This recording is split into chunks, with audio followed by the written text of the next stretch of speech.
The scenario now advances 3 weeks to November 7th, 2019, to the second meeting of the Pandemic Emergency Board. Thank you all for reconvening on short notice. Let's get an update on the pandemic. Very short notice. Thanks, Dr. Tom. Rivers. In the last 3 weeks, we've seen a significant escalation of the pandemic. Previous projections appear to have been accurate. We've gone from about 35,000 cases to more than 260,000 estimated cases, with 13,000 deaths. This may be an underestimate. We know that there is a good deal of underreporting due to lack of surveillance in many parts of the world. The greatest number of reported cases are still in South America, where the pandemic started, but the number of countries affected has risen from 8 to 23 across the Americas, Africa, the Middle East, Europe, and Asia. We expect the spread will continue to accelerate as we have more outbreaks. We project that in 1 month, we could see upwards of 2 million cases and over 100,000 deaths. And in 3 months, there could be as many as 20 million cases and 1.6 million deaths. The markets are reacting negatively to these projections, with some markets now in the red for the year. Thank you, Dr. Rivers. All right, we want to show you the latest news on the impacts of the pandemic on trade and travel, which will be the focus of this discussion.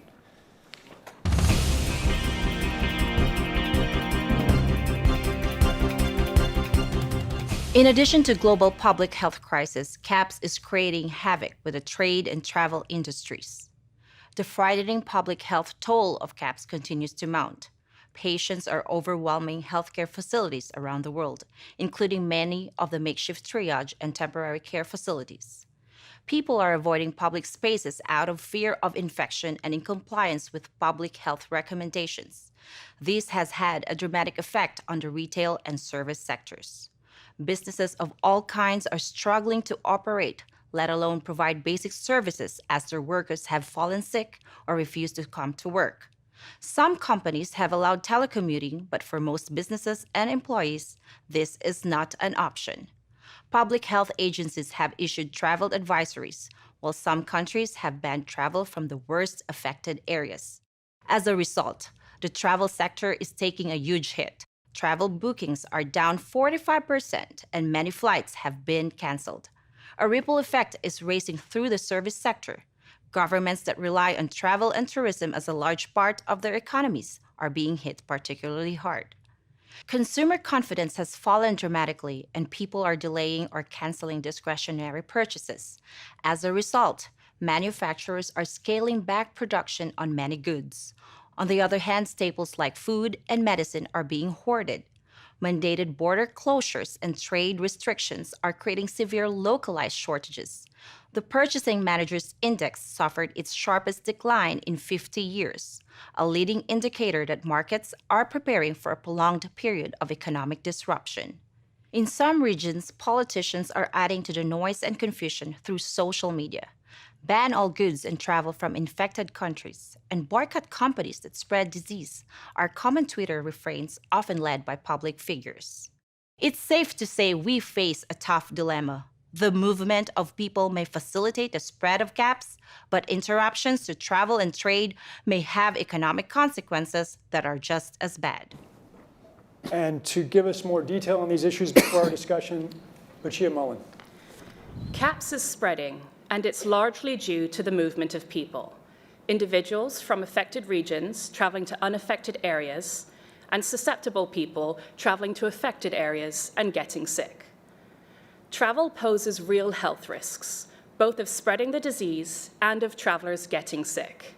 In fact, many travelers to affected regions have gotten sick, and some have died. Many countries have issued travel advisories for affected parts of South America. Additionally, politicians in a number of countries have called for bans on all travel and imports from affected countries. A few countries have actually banned all inbound travel and some trade from those countries. The total number of reported cases is currently about 30 times the total we saw with SARS, and 100 times the number of MERS cases so far. And disruptions to both local and global travel and trade are commensurately greater. On the other hand, public health experts inform us that travel and trade bans and fever screens are not effective at preventing importation of a highly contagious respiratory illness. Studies suggest that at best, they can delay importation by a few weeks. Some countries have advised against travel to countries in South America. Others are advising against traveling to any country with cases. A few countries have even put bans in place for persons or goods coming from countries with cases. These disruptions are beginning to have major economic consequences for the South American region and will soon have cascading effects globally. We are anticipating far greater disruptions to trade and travel may be on the horizon. One prominent economist estimates that global GDP could fall an additional 4% as a result of travel and trade restrictions. This would cause a severe global recession. Such a severe recession has the potential to result in both high unemployment and runaway inflation, creating the groundwork for national instability and change in the global political landscape. So the policy crisis for the board to consider in this meeting is this: how should national leaders, businesses, and international organizations balance the risk of worsening disease that would be caused by the continued movement of people around the world against the risks of profound economic consequence of travel and trade bans? So what does this board recommend? And remember, as we're thinking about this, that this pandemic is now already 10 times as large as the 2014 West Africa Ebola outbreak and growing exponentially. So, your views. We've got a big dilemma. People moving, carrying disease, we can't stop trade and travel or else we risk economic consequence. Well, I think that we need to evaluate the capacity of these communities that are being severely impacted in Brazil and Ecuador to assure that we don't create a humanitarian crisis there and that they don't have the ability to sustain the community, which will just create more widespread panic and hence more spreading of the disease. I support this way that there should be maintained a basic interaction between those countries. I remember SARS at the time. For us, Hong Kong was mainly affected, and we still maintained an exchange of travel, an exchange of transporting goods, and it helped both parties. Of course, there was the risk of importing infected persons to Europe, but we maintained it with the respective countermeasures, and it was successful at the end of the day. It was difficult, but it should be our basic philosophy to go through this as long as possible. Thank you for that example. I think in this case, we can be sure that if we allow trade and travel to happen, we will have continued spread. But I think for us, the question is it worth it anyway? People are going to spread the disease, but we have to keep trade and travel going in the world despite that. That's the question, or one of the questions. Steve? I think that this is a complex question, but I think there is an analytic approach to this that would provide an answer, which is what benefit is there from those interventions that you could implement, and is there any at all? And if there's not, at least from an analytic standpoint, it's a pretty clear-cut decision as to what should be done. That doesn't make the decision, but it needs to be a part of the decision-making process. And could you imagine conditions in which, for example, CDC would withdraw travel advisories? If you knew that they were contributing to travel and trade chaos? I could give an example from H1N1 where we had a time-limited advisory against travel to affected areas in Mexico, and after a short period of time, it became clear that if you live in the United States, your risk of getting disease is greater in the United States than it would be from a person traveling from Mexico. So that is actually a very helpful kind of analysis, just to make sure that it's not just pure harm. Chris and Jane?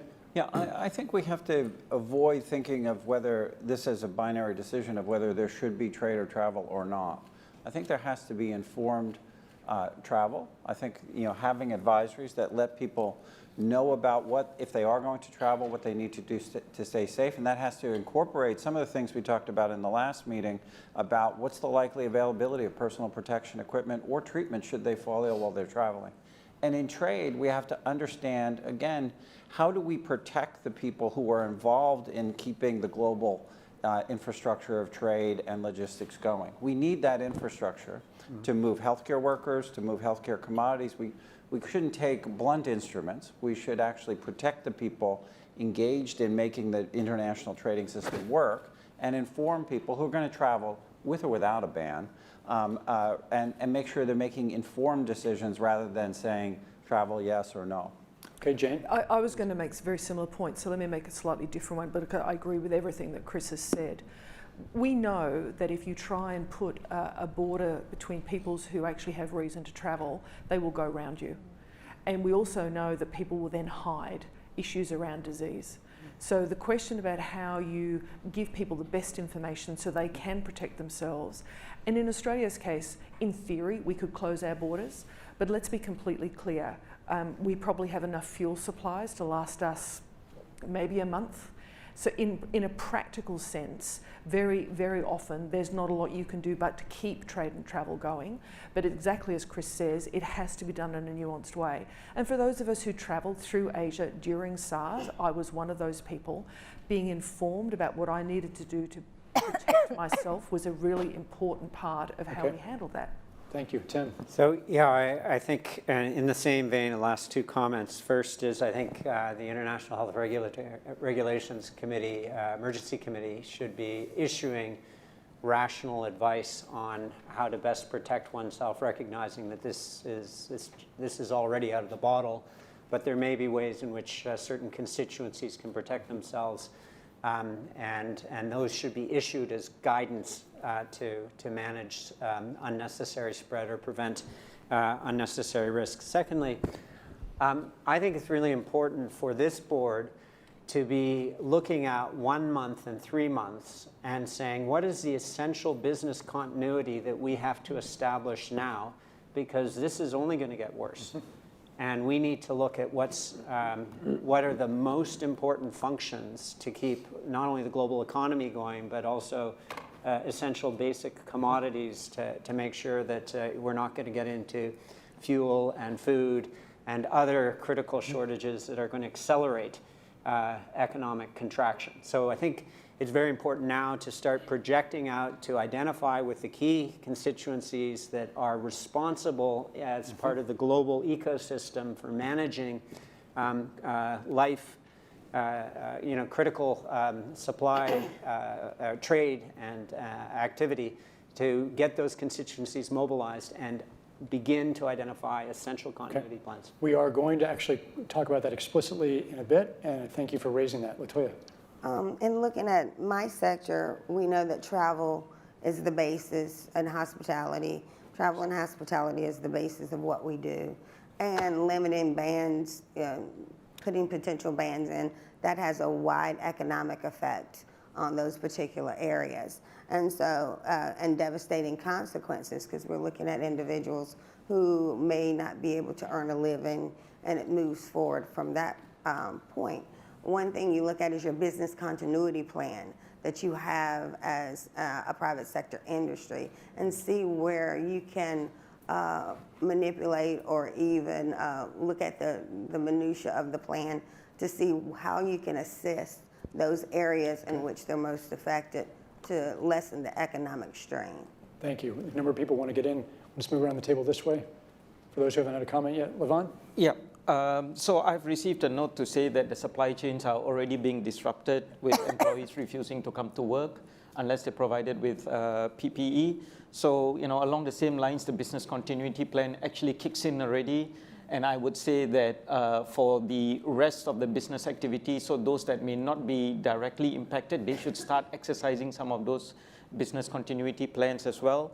And I think there needs to be a concerted effort by the government to get the message out. This is a good time for us to use social media as well to try to get people to be a little bit more calm. So the message needs to come across quite strongly, I believe.